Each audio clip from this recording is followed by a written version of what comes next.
allow me to invite our host, Charge d'Affaires, Mr. Douglas Nakumba, who will come and give us a speech.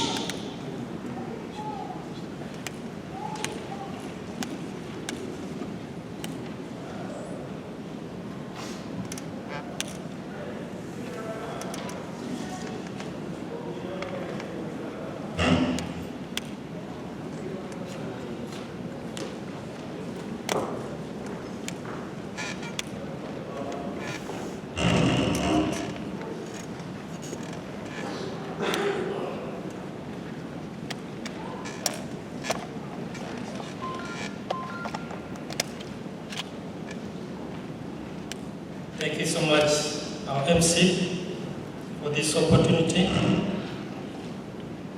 Let me start by thanking Bishop Dr. Joshua H.K. Banda for the rich sermon has given us and the word of God. And we thank you very much for always honoring our invitation whenever we need you. May God bless you. Guest of honor, Honorable Douglas Shakarima, Minister of Education of the Republic of Zambia, Dean of the Diplomatic Corps, His Excellency Dr. Maridi Hassan, Excellencies Ambassadors and High Commissioners, Bishop Dr. Joshua H.K. Banda, fellow Rwandans, members of the media, distinguished ladies and gentlemen. Good afternoon to you all and most welcome to Kwibuka 30.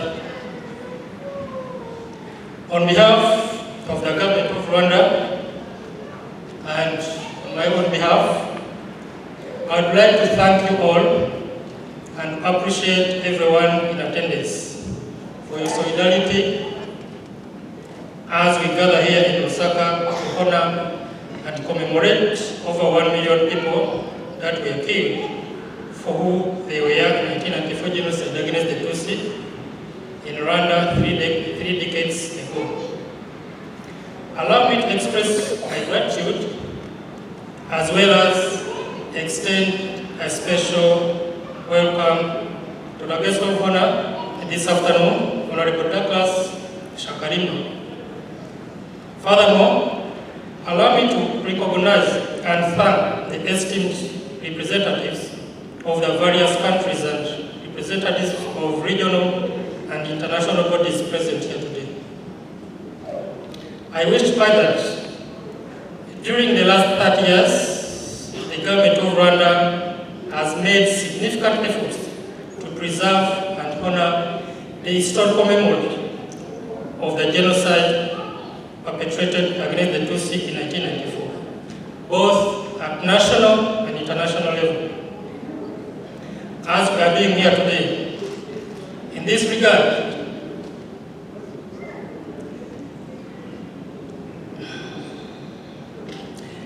your solidarity and support are never taken for granted.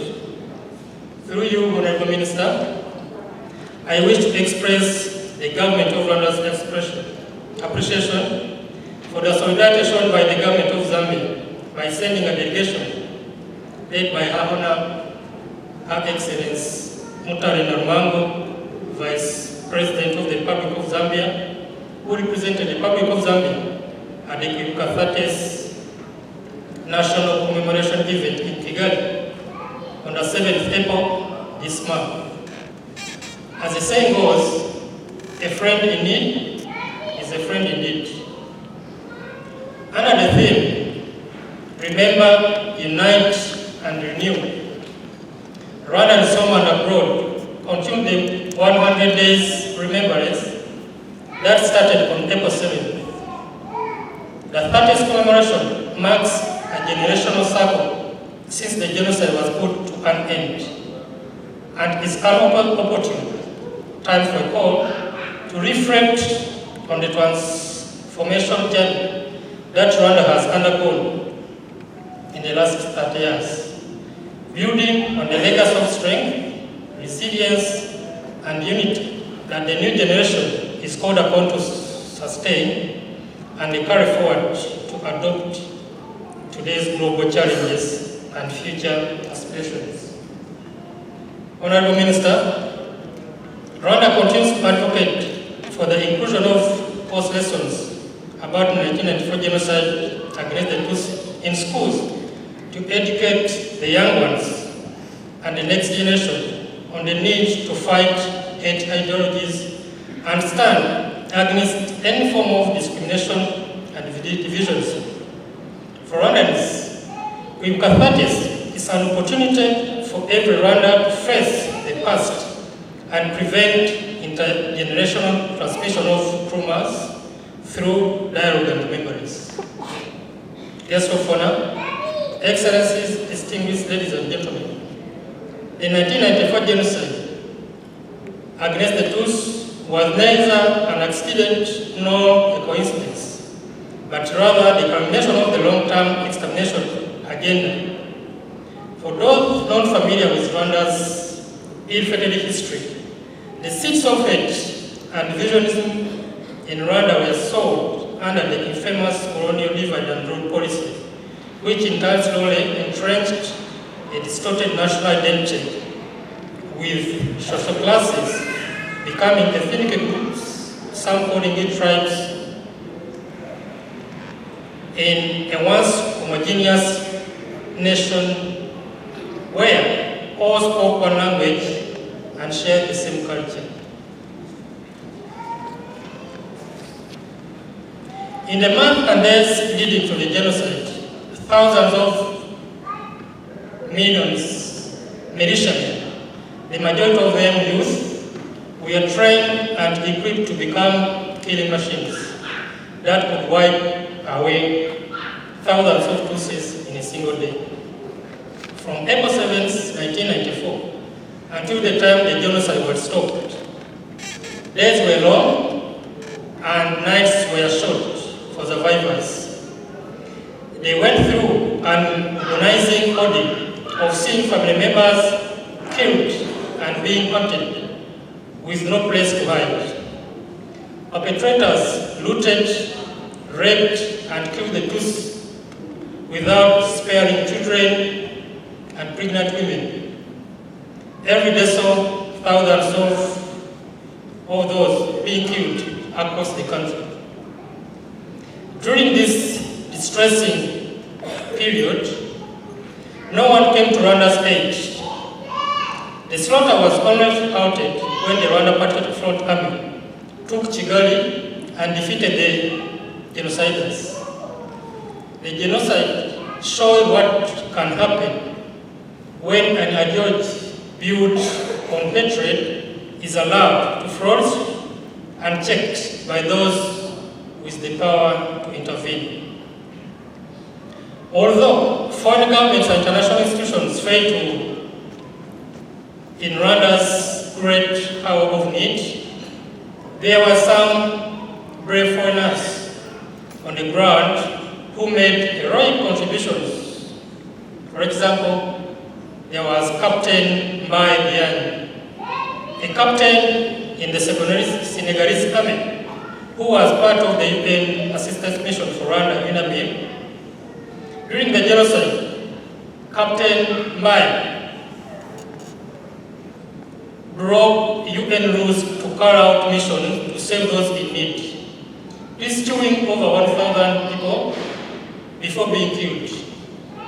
Rwanda posthumously awarded Captain Mbaye the Umurinzi Honor, translated to the Campaign Against Genocide Medal.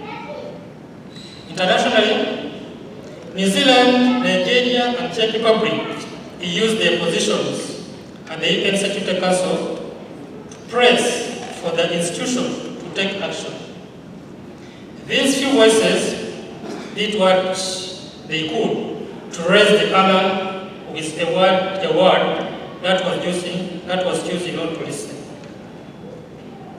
Guests of honor, Excellencies, distinguished ladies and gentlemen, today we still see some groups of genocide deniers and revisionists, at times masquerading as experts, who continue to spread false narratives with the aim to distort Rwanda's history and undermine Rwanda's progress. The ideology that spread hatred against the Tutsi in Rwanda was transmitted before the genocide to incite people to mobilize during the perpetration of the genocide, to encourage the killers to participate massively in crime, and after the perpetration of the genocide, to deny the facts, to distort its reality, and to distort its specificity. In the case of Rwanda, denial of the 1994 genocide against the Tutsi is to assert that the genocide did not occur. This denial rejects the researched and proven facts that Tutsi were the victims of the genocide between April 7th to July 15th, 1994. Similarly, today, the alarm bells of hate speech continue to ring in different parts of the African continent and the world. That is the precursor to the worst humanity could face. Surely, it is time as a nation we revisit our commitment to the principle of responsibility to protect, and for the international community to ensure that war crimes, ethnic cleansing, and crimes against humanity are halted before escalation. UN member states, signatories to the 1948 UN Convention on the Prevention and Punishment of the Crime of Genocide, are reminded of their obligations under the Convention to fight and prosecute hate speech and crimes of genocide in their respective countries.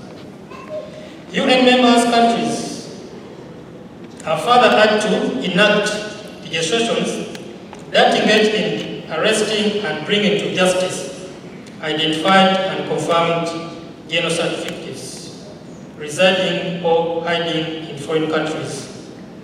As adopted by the UN Security Council in its resolution number 2150 of April 16, 2014, asking member states to judge or extradite genocide victims on their territories. Rwanda calls upon nations to put in place laws that criminalize genocide ideology and collaborate in the fight against denial and revisionism of the 1994 genocide against the Tutsi in Rwanda. Genocide denial is undoubtedly traumatic to survivors and all who know what we went through as a country. Guests of honor, excellencies, distinguished ladies and gentlemen, modern day Rwanda came from a devastated state in 1994 with a blighted socio-economic and political fabric to a united, continuously developing country with a promising future.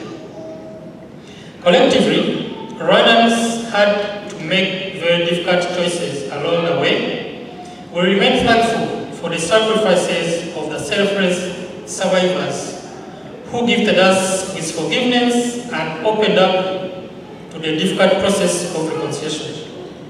We also pay tribute today during Kwibuka 30 to the selfless men and women led by His Excellency President Paul Kagame that fought the genocidal regime and stopped the genocide against the Tutsi. To fellow Rwandans, especially the youth, the responsibility lies on all of us to preserve the memory, safeguard and accelerate the progress of our country. The youth need to immerse in Rwanda's history and transformation philosophy to be the true light bearers as we look for a future that leaves no one behind. Today, Let us all recommit to protecting the vulnerable, promoting accountability for our trustees, and ensuring never again is indeed never again. As said by His Excellency President Paul Kagame in his remarks during this year's commemoration, I quote, "Today, it's all Rwandans who have conquered fear. Nothing can be worse than what we have already experienced. This is a nation of 14 million people who are ready to confront any attempt to take us back. Guests of honor, Excellencies, distinguished ladies and gentlemen, to Rwandans and friends, to Rwandan friends and partners, we recognize your hand in Rwanda's socio-economic transformation journey. Rwanda is open to you and needs your continued partnership and collaboration for a shared better future. I thank you so much, all of you, for your attention. May God bless you.